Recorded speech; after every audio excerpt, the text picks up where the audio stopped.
everyone. Recording is in progress. I think you probably just heard that. Welcome to today's Research America Alliance member meeting. And as always, thank you so much for joining us. I have just lost my script, so I'm going to have to just wing this. If you are an Alliance member, thank you so much for your partnership as always. I think we've been seeing more of each other even than usual lately in roundtables on ARPA-H and in other venues, and it's a pleasure. If you are not a member, become a member. Give me a call, send me an email. I'll hook you up with our membership folks and take it from there. So it is my absolute pleasure to introduce Robyn Castellani. Robyn and I have been friends and colleagues for a long time. And Robyn comes from Porter Novelli and other major PR firms, but she also has a background in behavioral research and social sciences research. And she makes use of that in her efforts now to help people communicate better with others in many contexts. And I'm just so thrilled she can join us to talk about communicating for advocacy and just generally in a pretty fraught environment when it comes to interacting with one another. So with that, Robyn, and I didn't do any housekeeping. Hopefully you all know we're in Zoom webinar. So if you put your questions into the Q&A box as we go along, we'll get to them right after Robyn's presentation, and we'll also have an opportunity to unmute you so you can ask questions of Robyn. Okay, with that, let me turn to you, Robyn.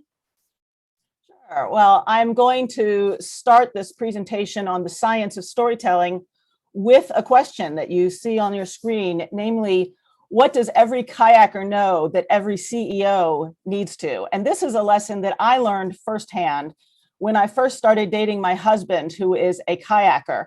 And we were going down the river one afternoon. It was one of my first times in my own boat on whitewater. And it was this gorgeous day, and I was newly in love. And it was a beautiful day in Asheville. And I was cursing the entire way down the river, a steady stream of profanities. And Steve finally turns around and he yells back, "What are you cursing at?" And I said, "I am hitting every rock on this river." And he said, "Well, then stop looking at them." Therefore, giving me my first lesson in kayaking, and also something that is incredibly true in storytelling and in life, namely, your boat goes where your eyes go.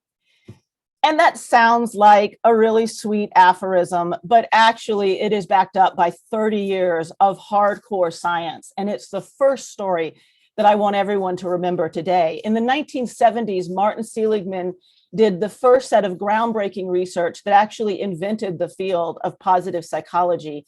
And in that research, he found that the biggest predictor of human thriving is not the facts of your situation, namely whether you are employed or unemployed, married or divorced, whether you are in a great job or whether you are just sort of like doing the basics. None of that predicts whether or not people are going to thrive.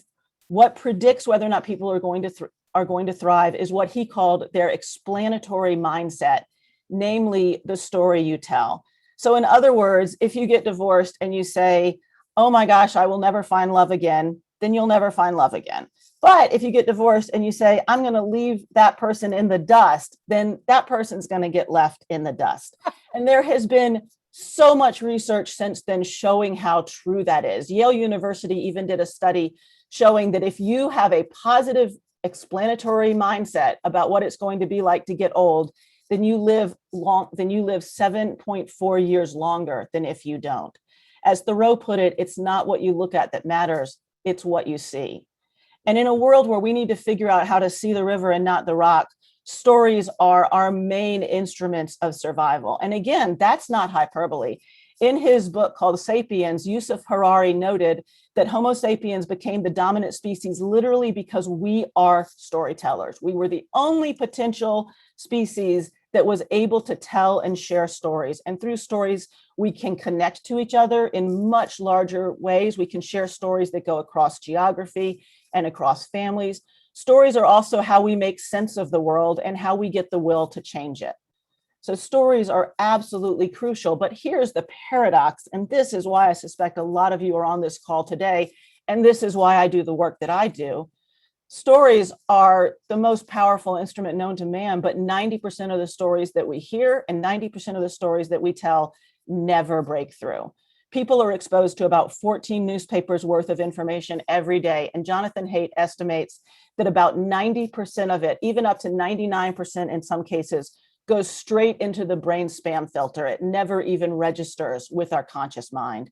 So I set out to do this work with the idea about how do we build a better narrative? How do you tell a story that actually breaks through the spam filter?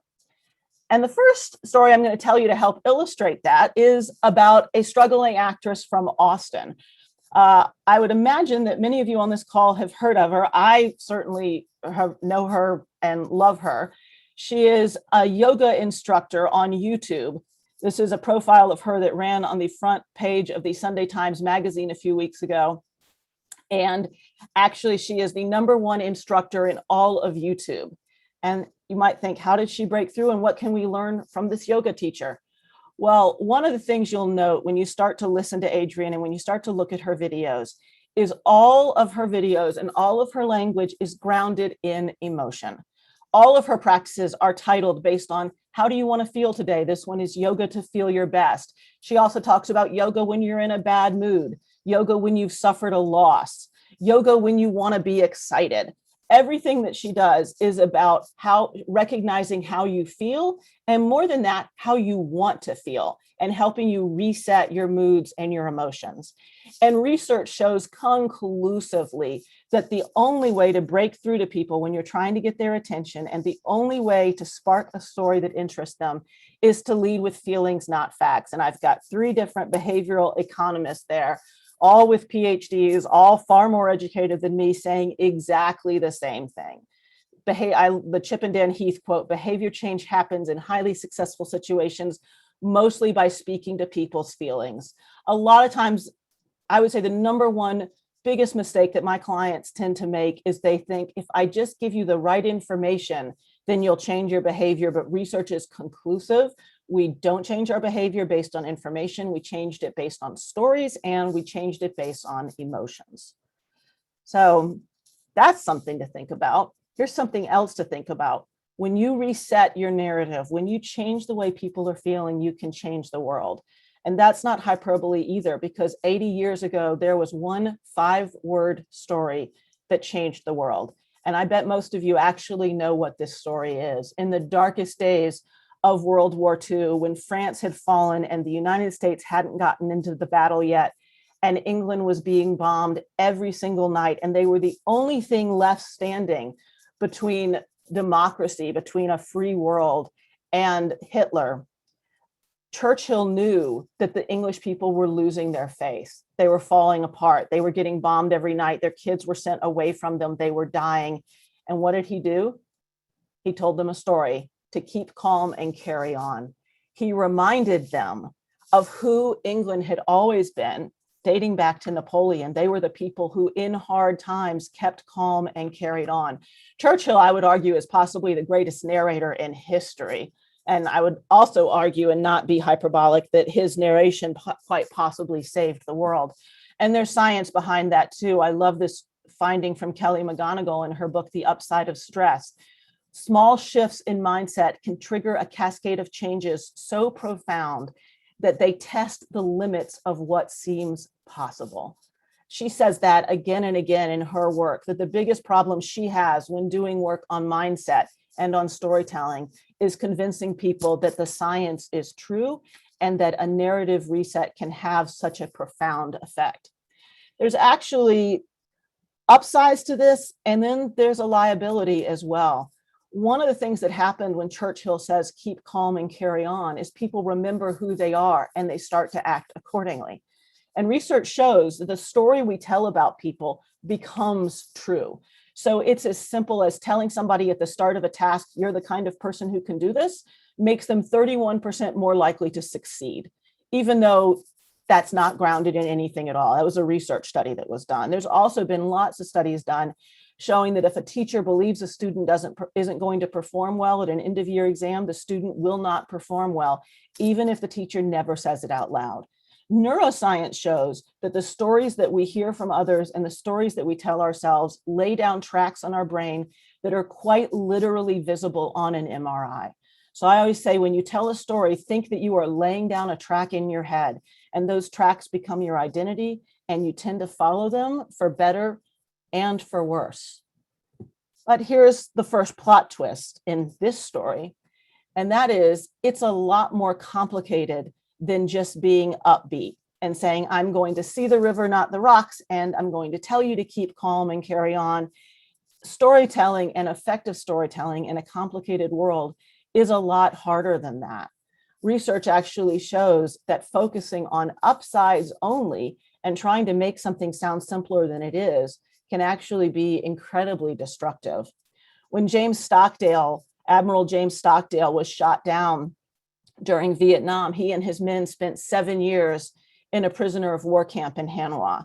And when he came out, some professor from the Harvard Business School talked to him about what he learned about leadership during that 7-year period, and what sort of, officer and what sort of soldier was most likely to survive. And they expected to hear him say, well, you had to have a really positive attitude.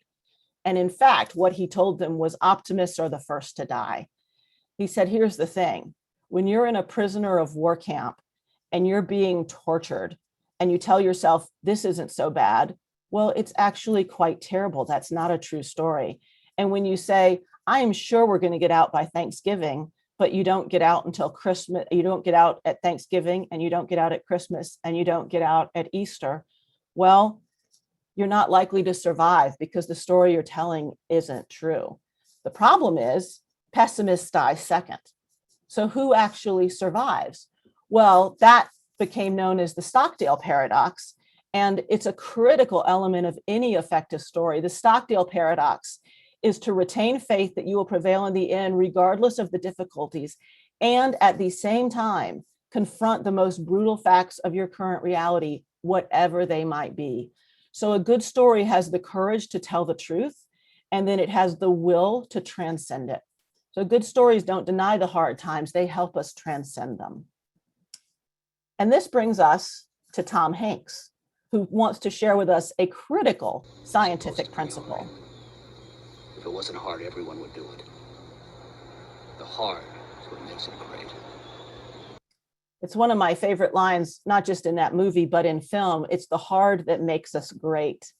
And from a scientific standpoint, that's known as post-adversarial growth. Or as I like to put it, it's the hard that makes us great. Up to 90% of people experiencing hardship say afterwards that it made them stronger. We talk a lot about PTSD, but PTSD is real, and we need to take it seriously, and it's a critical part of any narrative. But post-adversarial growth, PAG, is actually much more common. And in fact, as Daniel Pink notes, people tend to flourish when we are doing something really hard, as long as we believe it matters. And I love what Sarah Meyer says about this. She's a climate scientist, and she's raising children during a climate catastrophe. And she actually speaks a lot about how do you provide hope, and how do you provide sort of a positive and hopeful view of the world to kids who are growing up in the shadow of climate change. And we all know that climate change is having a tremendous negative impact on kids. And what she says is a great example of post-adversarial growth and the hard that makes us great. She said, it's really important to let kids know that they are born into a time when they can do profound good and have really transcendent, powerful impact on the world. One of the things to remember about stories is stories are about transformation. They're about taking us from a place where we are right now, which is imperfect and compromised, and taking us into the wilderness, facing setbacks and facing adversaries, and then emerging transformed. That is what every single story since time began has done. The Bible begins, out of the chaos, God created heavens and earth. Chaos is where every story starts. And so when you're in the midst of it, remember, it's there to make you great. And yet, in every story, abyss happens. I think a lot of us probably felt like we've lived through abyss in the last year. And also, by the way, this applies in your professional life. You know, a lot of times you're having to talk to people and tell stories where your cause suffered a setback, or you're trying to buck your team up when things have gone poorly. And the question is, what story do you tell to survive the abyss? And one of my favorite examples of a story that I saw in the midst of the abyss of last year came from Ibram Kendi, the author of How to Be an Anti-Racist. He wrote, in the middle of all of the protests, "I love, and because I love, I resist. There have been many theories on what's fueling the growing demonstrations against racism all over America, from small towns to large cities. Let me offer another one: love. We love." From a scientific standpoint, and in my work, I call this remember your why. And there is, again, tremendous amount of research on the power of remembering your why. One study of 40 companies in crisis found that those who focused on their deeper purpose during the crisis were most likely to survive. Survivors of natural disasters like Katrina, who helped other people after the disaster, were significantly less likely to get PTSD or depression. It's actually true that when you tell stories about purpose and when you live your purpose, then it actually changes the chemicals that are being released in your brain, and that's part of rewiring your brain. Doctors who are struggling with depression, specifically this study was done on doctors who deal exclusively with terminal patients and who had particularly high rates of depression. The researchers were like, what do we do to help? And what they found was if the doctors spent just a few hours each month reflecting on why they practiced medicine, then it was incredibly transformational in terms of lifting them out of their depression. So in times of stress, lean into your purpose and remember to keep talking about why you're telling this story. And I really want to say one last thing. A lot of us here we're storytellers by definition, and we are often find ourselves in position where we are trying to tell stories to change the behavior and positions and perceptions of other people. And I hope that what I've talked about gives you at least a little brief introduction as to how you can go about doing that. But actually, if I could leave you with one thing today, I would leave you with something slightly more personal. And that is, the most important story is the one you tell yourself. It doesn't matter how influential you are, how big your audience is. Change comes from the inside out, and a narrative reset comes from the inside out. And so the first story that you want to change is yours. And when you change your story, then it becomes incredible and amazing how much everything else will change too. Wow, Robyn, you give us a lot to think about. And, you know, I think it's wonderful, the mix of ways that you helped us, I think, personally and in a profession that involves making the case. You know, there's some really interesting questions in the Q&A, and I did want to start with one of those actually, and make sure that I'm understanding it as I frame it, and then ask Jacqueline Goldstein, who asked the question if she'd like to be unmuted. I think her point is she asked about Seligman's demographic, the positive psychology point you made. My guess is, does this research cross racial, ethnic, and different divides, or has it been focused? You know, was it done in a time where the diversity wasn't in the mix? The initial round of research was done, I think, actually in like 1978. And I suspect, just given how research was conducted then, that it probably was not to a fully diverse audience, but it has actually been expanded upon and replicated so many times since then. And what has been found is, and I get into it a little bit when I talk about the Stockdale Paradox, that you have to tell the truth about a story, right? That there are certain circumstances that are incredibly difficult. So for instance, people who do not have enough money and enough resources to survive, that actually does affect their level of thriving and their level of depression, regardless of their explanatory mindset. So there certainly are circumstances in which the facts of your situation and who you are and how you're living makes a great makes a difference. Makes a But no difference. matter what, and the Yale study was done off a completely inclusive audience, no matter where you are within the spectrum, the story that you tell is still the biggest differentiator of thriving. So for instance, in the Yale study, they looked at everything having to do from like economic access, social position, pre-existing health conditions, health behaviors and habits, and they were seeking to predict what factors in one's life predict how long you're going to live. And what they found was that most of the things that we think of as big predictors affect our lifespan by 3 to 5 years. But when you tell a powerful story, that extends your life by 7.4 years. So no matter what, it makes a difference. Makes a difference. So I'm going to throw a case study at you real quick and then turn to the questions. There's some terrific questions. But you work for Bill Novelli, so you can do hard things really easy. This is hard, I think. So I'm walking into an appropriator's office and they have education, they have health and human services, they have labor, so they have all these priorities that they have to allocate funding to. I want to convince them that medical research deserves the same level of funding as the national defense. What is a story? What components of your thinking and the research factor into how I should make that case? So a good story leads with feeling and it leads with identity, right? And one of the ways that you can connect to that is through people's values. So one of the things that you always want to know when you're going in to meet with somebody who has a lot of things on their plate is, what does this person value? And specifically, how would they answer the question, what kind of person am I and who do I care about? What do I care about?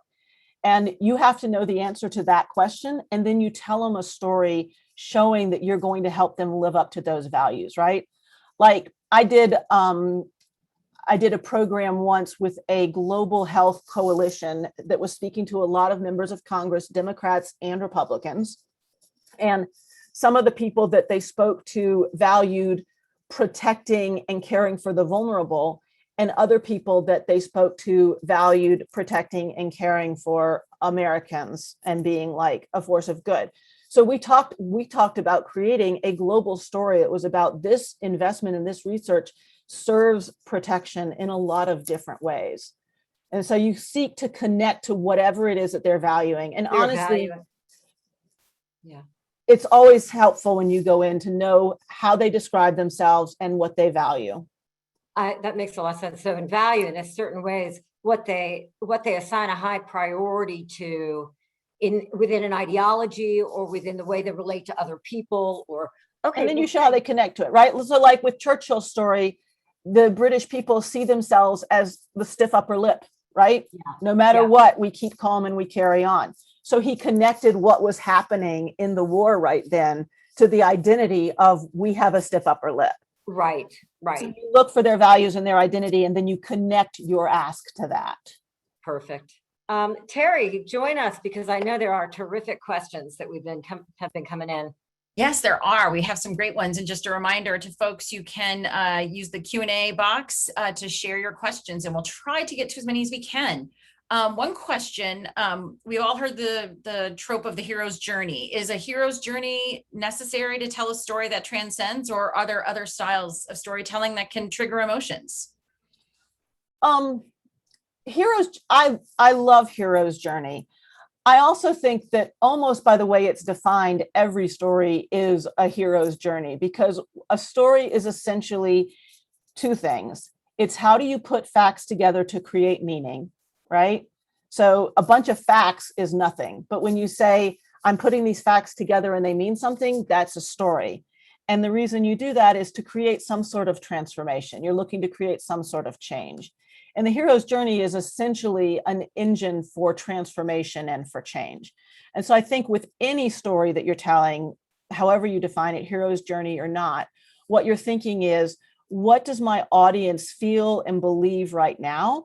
And what do they think is possible right now? And how am I going to change their perceptions about that? How am I going to make them feel stronger, feel different, feel able to act? Perfect. Okay. Another question. this builds a little bit on what Ellie was asking, but I really like the phrasing. When you say, see the river, not the rocks, which is, by the way, a great story in itself. Are you saying maybe don't be defeatist in your stories when you're talking to Congress, right? Don't look at what could go wrong, but focus on what could go right? Or 100%. that too often we put our stories around the negative. And We that absolutely with do. funding. Can you talk a little more about that then? No, that is absolutely the point, right? The saying on the river, and it's true in the research as well, is your boat goes where your eyes go.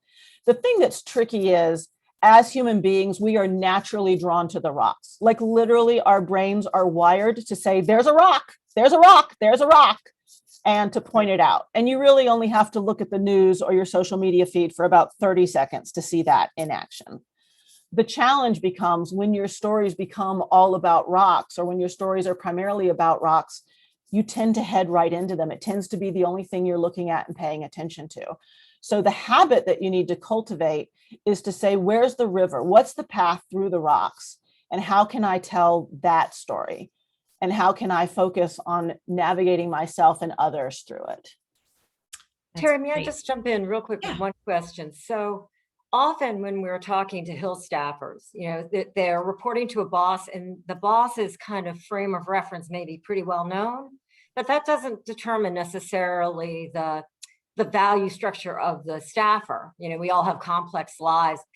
Is there an opening question or a way of relating to an individual that helps you gain insight into what will connect the two of you and enable a story? So one of the things that the place where every story starts, and how to phrase it depends on the kind of relationship that you have with the individual.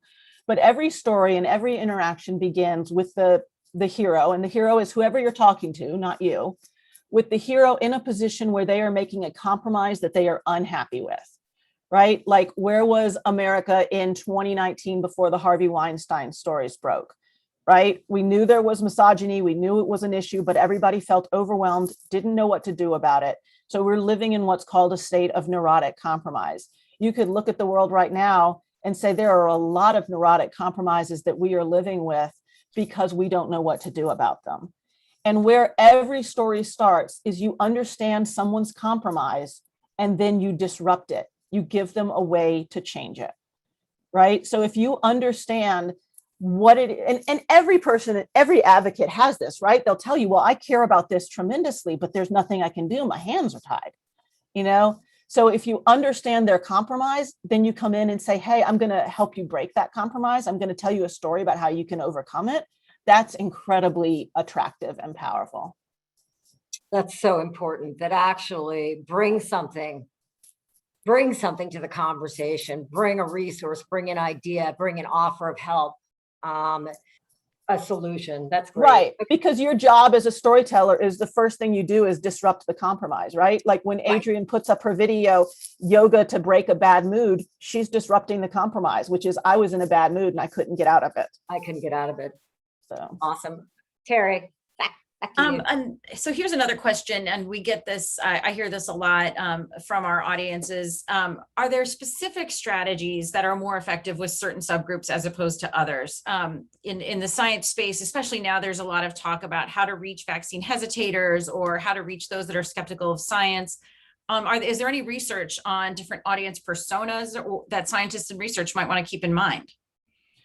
Well, there's tons of different research on personas, and I'm sure there's people on this call who know the specific subgroups more than I do.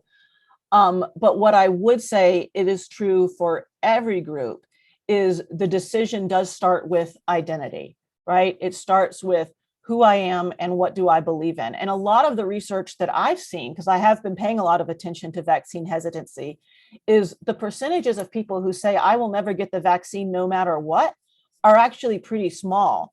Most people are in the group of the neurotic compromise, right? Where they're intrigued by the vaccine. There's some stuff about it that sounds good, but their reservations haven't yet been overcome. And so then it becomes a question of understanding what that compromise is for them, where is their reservation, and then figuring out how to break it. And in a lot of cases, it has been as simple as I don't have enough information yet. Right. So. You showed a great video clip during your presentation, and we have a question here. Are there any particular strategies or tips you might share on telling a story through video as opposed to through other means? Does that change the game at all? One of the things about video that's very helpful is if you look at, like, there's some research done by John Cotter on the art of change, right? And we tend to think that the way change happens is people hear information, they learn something, they analyze something, and then they act. In fact, the way that we change is we see something that makes us feel something, that makes us do something. So change always begins with that initial emotional connection. And one of the things that happens in video is you can make that connection with people. You are literally giving them something to look at, and you're making a personal connection with them. So in that sense, it's a really helpful tool for drawing people in. So interesting. Another question here. We all, of course, are on the receiving end of all kinds of efforts to change our own behavior, right? We all get emails. We are all targeted by different advertisements. Is the kind of efforts to change behavior, manipulation used in inbound marketing, is that tends to connect what the audience values? Is that the idea there? That is the idea. However, I firmly believe that we have a tremendous over-reliance on fear, right? Everybody recognizes that engaging someone's emotion is a very simple way to get their attention. And I think there appears to be some conspiracy going around that the only emotion that really captures our attention in email is fear. And I have done presentations before where I put up headlines from like 1 day's worth of my email inbox, and then I talk about depression, you know. And literally, like, this was actually a slide I took out today because of time, but I think we are living in an era of really toxic storytelling, right? Where people know enough about how stories work to know how to engage our emotions and how to get our attention. And they're using that to terrify us. And by the way, this is everybody. And they're telling us terrible stories about how the world is about to come to an end if thing X doesn't happen or if thing Y does happen. And one of the things that I sort of try to evangelize for is more productive storytelling, meaning, yes, I recognize the power of a narrative, but also let's try and use that power for good. There is a book out called The Power of Bad. And in it, the writer talks about the merchants of bad, you know, the people who are making their living telling terrible, terrible, terrible stories to traumatize our brains, because our brains are wired to respond to stories and to respond to bad stories. And so, yes, the things that are coming in our inbox absolutely are using the power of storytelling, but I think they're using it in ways that are really destructive. And I think we can all do a lot better. And I hope that's part of what I'm talking about today, is how we can do better, because it's important for all of our health as well as for the health of the world at large.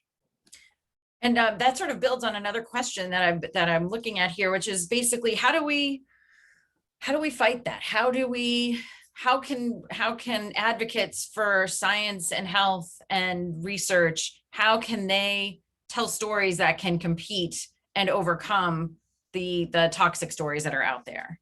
Well, it's like I said, the most important story is the one you tell yourself, right? I spent the first 25 years of my career in classic marketing communications, and I spent a tremendous amount of time doing, you know, demographics and psychographics and audience segmentation. And I believe in every bit of that. But with what I know now, in the last, 10 years that I've spent doing this work, I can say that your biggest audiences are, in reverse order: third most important, every bit of segmentation that you have; second most important, the people that you talk to every day; and first most important, the story you tell yourself. And so if you're looking to say, how can I make the biggest possible difference in the world, change your story, right? And that'll change the chemicals in your brain. That'll change everything that you're doing. And then it'll change the stories that you're telling the people around you. And then that will spread out like that old commercial. They'll tell two friends, and they'll tell two friends, and they'll tell two friends. And that's how we change the national narrative. And that's creativity, which is what's so great about telling a story. You know, it seems like now most stories have an enemy, it's so easy if you have a focus, a single enemy. But we don't have to make that choice. We can come up with No. a creative alternative. Look, the universal adversary, I say this in other presentations, our universal adversary is fear, right? Every story, if you go to the Bible, every single time God shows up in the Bible, and I'm not saying this from a religious perspective, this is from an instrument of storytelling that has lasted for thousands of years. Every time God shows up in the Bible, whether it's as a burning bush or an angel or reincarnated Jesus, the very first thing God says is fear not. And the number one thing that all stories are supposed to do is help us navigate an uncertain and scary world.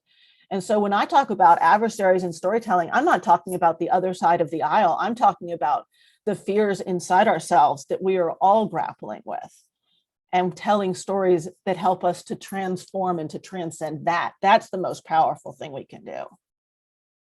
Wow. Robyn, when you said earlier, you mentioned the reverse order of the most important things that you can do, and you mentioned every bit of segmentation you have. Can you talk a little bit more about segmentation and what you mean there, and how it might apply in this to the researchers' audiences? Well, sure. So one of the first lessons I ever learned about storytelling was maybe 30 years ago. I won't make myself quite that old, 25. It was a while ago. And I had just taken a new job, and I had a new client which was the CDC. And we were going to do a fetal alcohol prevention campaign. And I thought that this was one of the greatest assignments I had ever had, that we were going to be saving babies, right? We were going to come up with a communications campaign that would save babies. And the target audience for the campaign was African-American women in their 20s who had, according to the CDC's research, really high rates of fetal alcohol syndrome. And so we put together a bunch of ads, and then we sent the ads out into focus groups. And I sat in the back room and I watched the moderator show all these, Black women, all of these creative pieces that had been designed by a bunch of white women about how to prevent fetal alcohol syndrome. And they were being reasonably polite, and far more polite than we probably deserved. And they were listening, and they were giving their feedback. And one woman was sort of sitting back from the table, and she had her arms folded. And finally she goes, "Can I say something?" And the moderator said, "Yes." And she said, "The only time you people come into our neighborhood is when you are either telling us to drink and selling us alcohol, or telling us not to." And I, 25 years ago, never forgot that. Wow. And what I think I have come to realize, and what I think we are all coming to realize, is that everybody has their own story. And it is critically important that you seek to understand the stories of the people that you're talking to before you come in and try to impose your own. That's why I was saying, for instance, when you go to meet with somebody from Congress, I say, well, the first thing you ask them is you sort of ask them what their story is. What are you compromising with? What are you struggling with? What are your needs that aren't being met? And that you start by understanding what their story is and talking to them about their story instead of trying to impose your own. Bruce Springsteen was a wonderful example of this. He was, as we all know, the boss, and became incredibly successful telling stories about his life as a young kid trying to get out of New Jersey, right? Born to run, born in the USA, became a global superstar, and then fell apart, as he put it, broke up the E Street Band, didn't know how to write anymore. And the songs he was writing had lyrics like 57 channels and nothing on. Like, he had always told his story as a young kid trying to make it in the world. But once he became a really, really rich guy living in a mansion, he didn't know what story to tell anymore. Wow. And he said he finally realized that his job had never been to tell his story. His job was to tell our story. And so as he approached his 50th year, he had a complete reset, and he stopped trying to tell his story, and he started trying to tell the American story. And he's now 70 years old, having the greatest success of his life, because he had that critical transformation that we all need to have, which is, it's not your job, if you're a storyteller, to tell yours. It's your job as a storyteller to tell ours. That's a terrific, unfortunately, I think we've got to let you go because we promised 40 minutes and promised our audience 40 minutes. We could keep you on for hours. All of the stories you have that are true about crisis PR and the ways you manage that are so inspiring. We'll bring you back. We will bring you back. And you know what? I'm not supposed to tell stories about myself. I was going to tell a story about why my hair looks like it's from the 80s today, but I won't do it.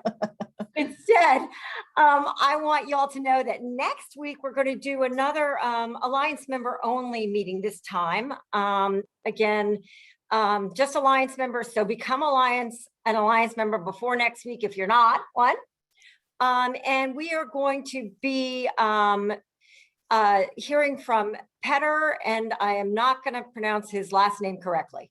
So I'm not going to pronounce it. But he is the Assistant Director for External Coordination at ARPA-E, and he has agreed off the record to give us a real feel for the day-to-day at ARPA-E, how that crosswalks with the potential ARPA-H, challenges, some of them that we've been really thinking about, I think, together about how ARPA-H would work in the current ecosystem, how that worked in the energy ecosystem. So please do join us in the chat. If you're an Alliance member, I think there's a Google Doc to sign up. It'll also be in our weekly letter. So do join us again if you're an Alliance member. How many times am I going to say that? Probably a million. But and also, I wanted to remind you that our Advocacy Award nominations are open. Please submit your nominations. It's a very easy process. SurveyMonkey, very quick, but there are so many heroes out there. Please send in nominations for us. And so we have our board has a really large array to review. And I think that's all the news that's fit to print. Thank you so much for joining us today. We'll see Alliance members next week and more to come. Thanks.